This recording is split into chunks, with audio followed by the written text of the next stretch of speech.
Bom, vamos aqui para o nosso curso básico em teologia. Nesse momento, nós estaremos falando aqui sobre as atribuições do pastor presidente. Vamos lembrar que nós estamos utilizando aqui o modelo piramidal, ok? Ou o modelo hierárquico. Pelo modelo hierárquico, o que nós entendemos? Que você tem um pastor presidente no topo da pirâmide. A diferença entre igreja e sociedade comum é que o pastor, ele está no topo da pirâmide não para mandar, mas realmente para supervisionar, para coordenar, para superentender. A gente entende que ele chegou até o topo da pirâmide, mas ele saiu da base. Quer dizer que ele foi galgando posições, tanto por vocação de Deus, como também porque a igreja o aclamou, a igreja o aceitou. É difícil um pastor ser pastor de uma igreja se a igreja não o aceitar. E por isso que o apóstolo Paulo ele fala que se alguém aspirar o episcopado, excelente obra deseja. Aí tem alguns requisitos que se faz a esse episcopado. A palavra grega é episkopoi, que a gente traduz por bispo, que é a ideia do supervisor, aquele que tem uma visão de cima para baixo. Ele é o supervisor de todos. Agora, nenhum pastor ele é autossuficiente, e por isso que ele deve ter uma galeria de outros pastores que o auxiliem também na sua obra, que o ajudem na sua obra. Aqui no nosso livro, na página 73 do livro Igreja, Denominação e Ministério, que é um novo tratado de teologia pastoral, a gente colocou aqui atribuições do pastor auxiliar 1 ao pastor auxiliar 2 e o pastor titular. Vamos trabalhar essa ideia neste momento. Aqui está a nossa pirâmide, continua. Esse pastor presidente, ele precisa treinar gente.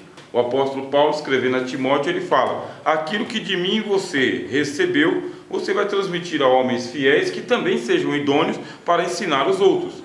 A igreja, ela é ou o ministério no caso, ele é o responsável por discipular, dar continuidade à discipulação das outras pessoas. Quando a gente fala discipulado, a gente reduz o conceito do discipulado só para a base da pirâmide. Aqui, aonde estão os fundamentos da nossa fé, ó. Fundamentos, tá bem? Ou rudimentos. É lógico, a pessoa está entrando na igreja, mas um sentimento cristão deve estar no coração de todo líder. Vamos lembrar que essa matéria aqui chama-se Ministérios e Missão. Ora, se eu sou um pastor presidente, a minha visão de discipulado, ela deve vir da base da pirâmide até o topo. O objetivo é que aquela pessoa que acabou de aceitar a Jesus, aquela pessoa que acabou de se converter ao Evangelho, o objetivo é que essa pessoa ela seja vocacionada, se assim for a vontade de Deus, para alcançar o lugar que eu estou, que é o da presidência da igreja. Se tem uma coisa que não pode haver entre nós, é ciúmes do cargo. Ciúmes do cargo. Porque Deus, ele é aquele que levanta as pessoas e a gente sabe que ele traz as pessoas de longe e de fora. Tem muita gente que nasce e morre na igreja sem nunca ocupar nenhuma posição ministerial. Em contrapartida, tem gente que vem de fora e em pouco tempo já está galgando aí alguma posição. Por isso que o discipulado ele não pode ser entendido apenas no nível fundamental, rudimentar, das primeiras doutrinas.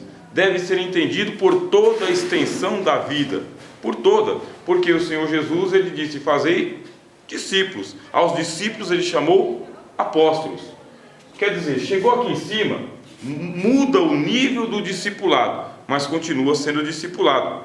Por isso que a gente coloca o pastor auxiliar 1 e 2.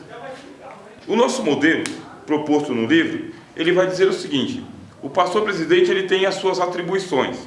Só que ao invés de o pastor vice-presidente, ou que a gente costuma chamar de co-pastor, ser apenas uma figura decorativa, a proposta é que ele tenha previsto algumas atividades que devem ser desenvolvidas exclusivamente por ele.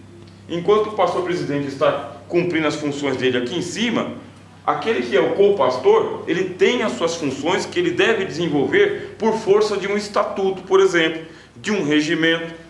Ele não seja apenas uma figura ilustrativa, uma figura decorativa ou uma figura substitutiva, aquele que só exerce alguma função quando o pastor presidente está ausente.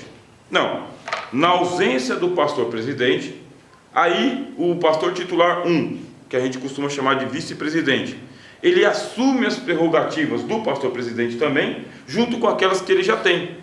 Agora, enquanto o pastor presidente está presente, quer dizer que ele não precisa assumir as funções do pastor, mas ele tem as dele. É uma grande dificuldade que existe nos modelos da hierarquia de igrejas aqui no Brasil, principalmente porque os vices são figuras decorativas. São decorativos, são ilustrativos e só assumem alguma função quando o pastor presidente não está. Aí ele se torna o quê? Uma pessoa meio ocioso. Ele tem a responsabilidade, só que ele fica muito dependente. Se você tem a ideia de fazer discípulos, então essas são as suas atribuições. O que você tem que fazer? Vamos ver o que a gente prevê aqui. Está na página 74. Atribuições de um pastor auxiliar 1. Compor o ministério. Convocar e dirigir a Assembleia Geral quando se tratar de assuntos que envolvam as diretorias. Supervisionar congregações em toda a extensão ministerial. Apresentar projetos para a deliberação do ministério e da Assembleia Geral. E relatar à Assembleia Geral as condições do setor ministerial geral. Enquanto que, nesse nosso livro, a gente propõe que o pastor presidente, ele tem aqui 11 funções. Para o pastor auxiliar, ele tem 5 funções. Bom, essas funções, além de elas serem internas, elas são também externas.